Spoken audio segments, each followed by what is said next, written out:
আমরা দেশে নারীদের জন্য, মায়েদের জন্য, আমরা গৃহিণীদের জন্য, বিশেষ করে খেটে খাওয়া মানুষ যারা, সেই পরিবারের গৃহিণীদের জন্য আমরা একটি ফ্যামিলি কার্ড নামে কার্ড দিতে চাই মা বোনদেরকে,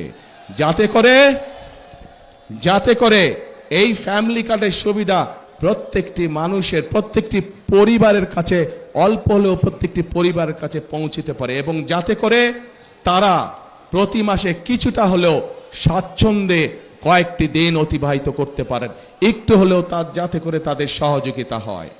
ঠিক একইভাবে একটু আগে আমি ময়মনসিংহের মৎস্য চাষিদের কথা বলেছি।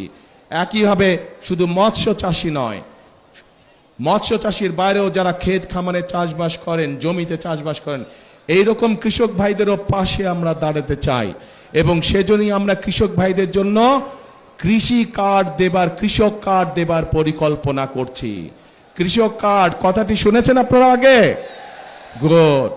এই কৃষক কার্ড কেন আমরা দিতে চাচ্ছি? বাংলাদেশের অধিকাংশ মানুষ কৃষির সাথে জড়িত। এই কৃষক যদি ভালো থাকে, কৃষি ভালো থাকলে বাংলাদেশের মানুষ ভালো থাকবে। সেজন্যই আমরা কৃষক ভাইদের পাশে দাঁড়াতে চাই, কৃষক ভাইদের সহযোগিতা করতে চাই।